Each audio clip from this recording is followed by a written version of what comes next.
Imagine something with me. Picture the most exhausted you've ever been in your entire life. Now imagine being that tired every single day while trying to raise 2 kids completely alone, working 3 jobs, and wondering if you'll have enough money to keep the lights on next week. That's exactly where our story begins today. And I promise you, what happens at the end of this story made me cry when I first heard it. Someone very close to me actually witnessed part of this unfold, which is how I came to know about it. So stay with me until the very end because the twist in this story is something you will never see coming. If you haven't already, hit that subscribe button and give this video a like because stories like this one deserve to be shared with the world. Maria Santos was running on 4 hours of sleep when she boarded the 6:15 a.m. train from Newark to Manhattan that cold February morning. Her eyes burned with exhaustion, and her feet ached from standing for 8 hours at the diner the night before. She had left her apartment at 5:30 a.m. after making sure her mother had everything she needed to get the kids ready for school. Her 7-year-old daughter Sophia and 5-year-old son Miguel were still sleeping when she kissed their foreheads and whispered that she loved them more than anything in this world. The train was surprisingly crowded for such an early hour. Maria scanned the car for an empty seat, clutching her worn leather bag against her chest. She spotted one near the window, next to a man in an expensive-looking coat who was typing furiously on his laptop.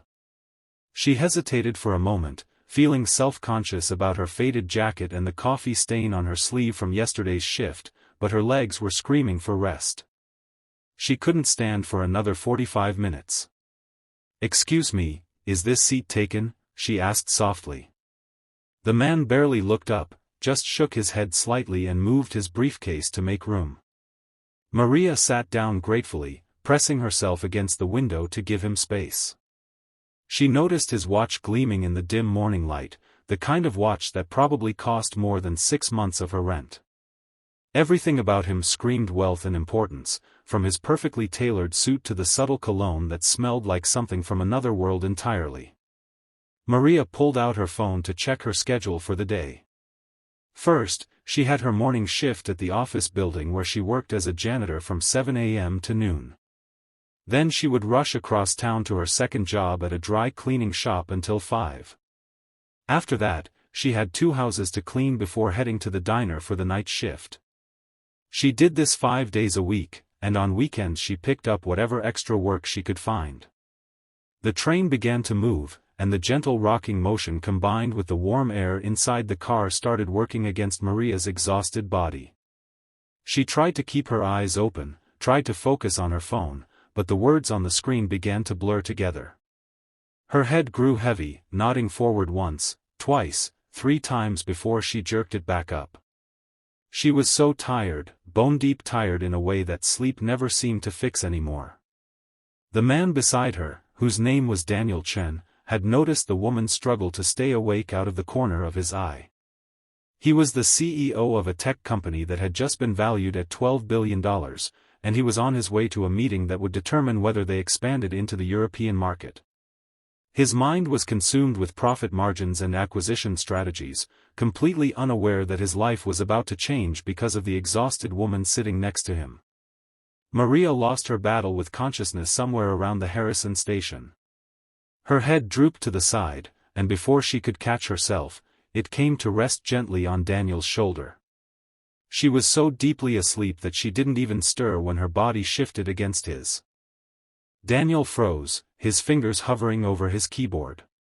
His first instinct was annoyance. He was Daniel Chen, for God's sake. He didn't have time for this kind of inconvenience. He was about to shake her awake when something made him pause. He looked down at her face, really looked, and what he saw made his heart clench in a way it hadn't in years. There were dark circles under her eyes so deep they looked like bruises. Her hands, rough and red from work, were clutched around a phone with a cracked screen. Her jacket was clean but clearly old, patched in 2 places with careful stitching. But what struck him most was the expression on her sleeping face. Even in rest, there was a furrow between her brows, a tension that spoke of someone who carried the weight of the world on her shoulders and never got to put it down. Daniel Chen had grown up wealthy. His parents were immigrants from Taiwan who had built a successful restaurant chain, and they had made sure he never wanted for anything. He had attended the best schools, worn the best clothes, and never once worried about where his next meal would come from. He had worked hard to build his company, yes, but he had always had a safety net beneath him. Looking at this woman, he realized with sudden clarity that not everyone had that luxury. He made a decision in that moment that surprised even himself. Instead of waking her, he adjusted his position slightly to make her more comfortable and went back to his work. Let her sleep, he thought. God knows she looks like she needs it. The train continued its journey, and Maria slept on, unaware of the unusual kindness being shown to her by a stranger. She dreamed of her children, of Sophia's gap-toothed smile and Miguel's infectious laughter. She dreamed of the apartment they had lived in before her husband left, before everything fell apart, when she still believed that life might be fair. Maria's husband, Carlos, had walked out 2 years ago without warning. One day he was there, and the next day he was gone, leaving behind a note that said he wasn't ready to be a father and couldn't do this anymore. He had taken their savings, maxed out their credit cards, and disappeared into the wind.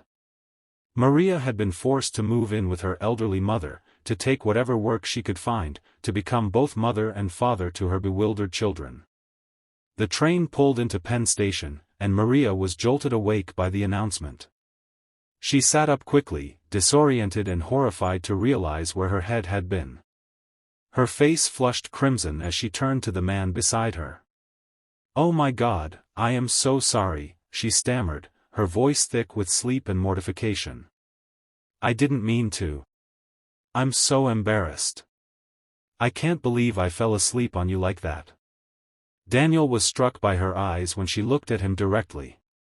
They were warm brown, filled with genuine distress and exhaustion and something else, a kind of fierce pride that refused to break despite everything. He smiled, and it was a real smile, not the practiced one he used in boardrooms. "Please, don't apologize," he said.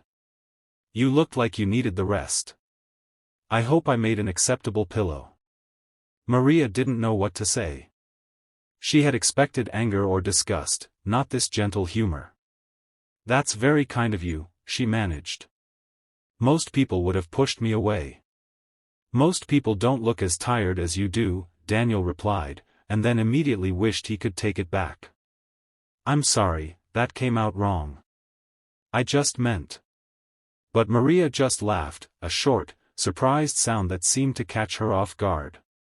"No, you're right. I probably look like death warmed over.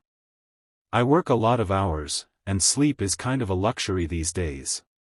They had both stood up now, gathering their things as other passengers pushed past them toward the doors. Daniel found himself reluctant to let this moment end. There was something about this woman that intrigued him, a strength beneath the exhaustion that he found unexpectedly compelling. "Can I buy you a coffee?" he asked impulsively. "Consider it compensation for being your pillow." Maria hesitated. She needed to get to work. She couldn't afford to be late, couldn't afford to lose even one of her jobs. But something in his eyes made her pause. When was the last time anyone had offered her anything? When was the last time she had been seen as a person instead of just a worker, a mother, a problem to be solved? "I have about 15 minutes before I need to be at work," she heard herself say. One quick coffee wouldn't hurt. They walked to a small cafe near the station, and Daniel insisted on paying despite Maria's protests.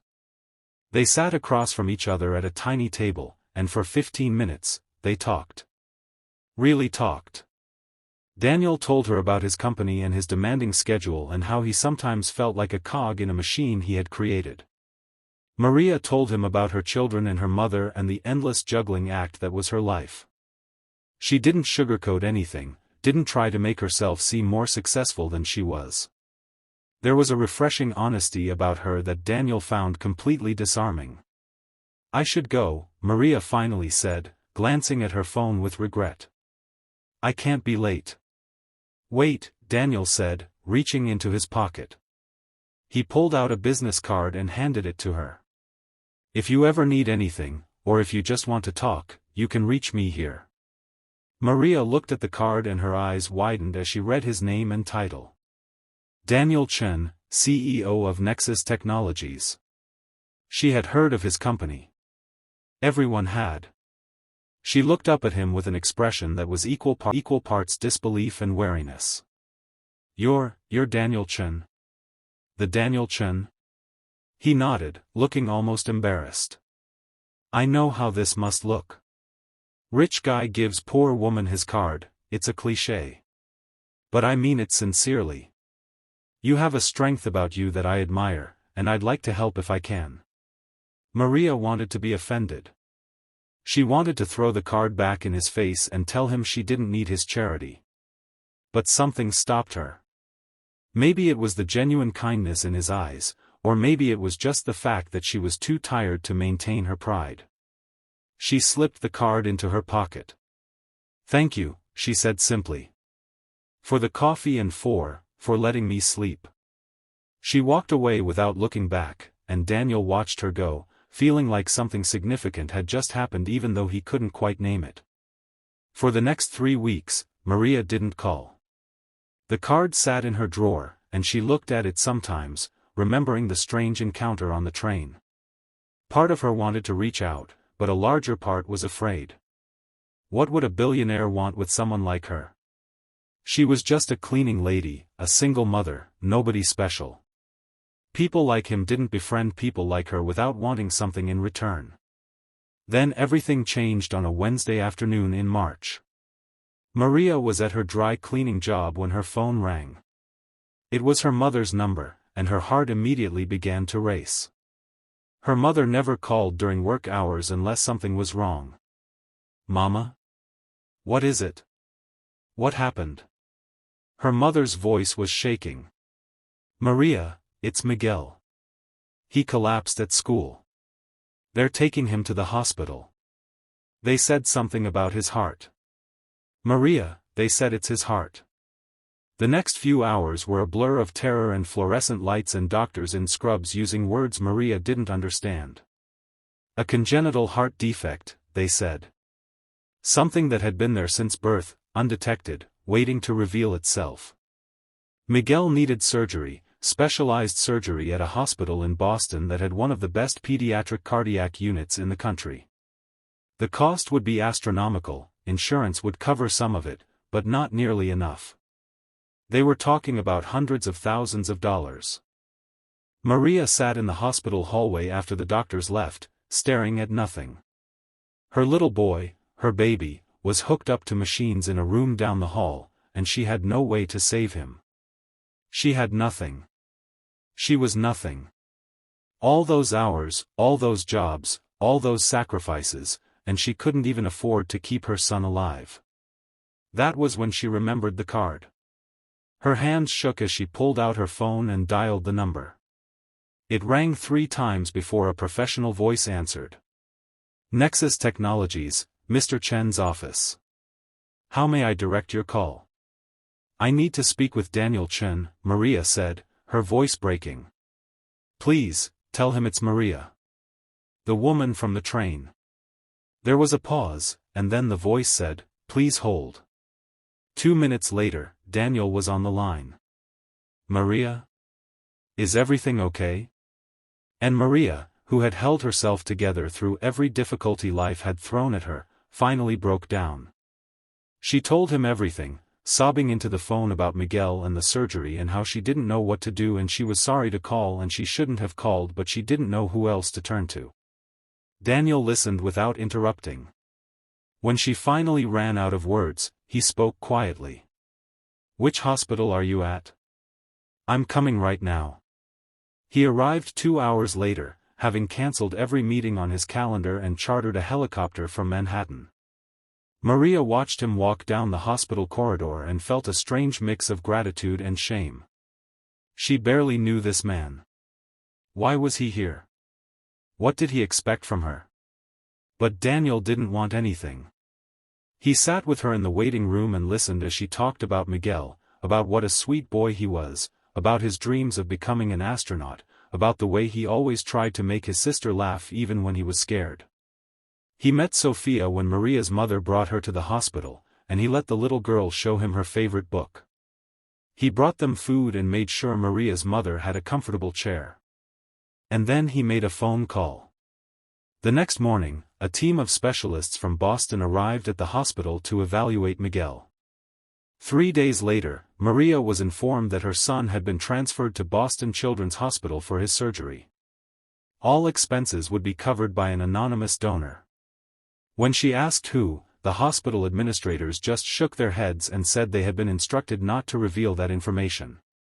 But Maria knew. The surgery was successful. Miguel came through stronger than anyone expected, his little heart repaired, his future suddenly bright again. Maria stood by his bedside as he opened his eyes, and she wept with a relief so profound it felt like being reborn.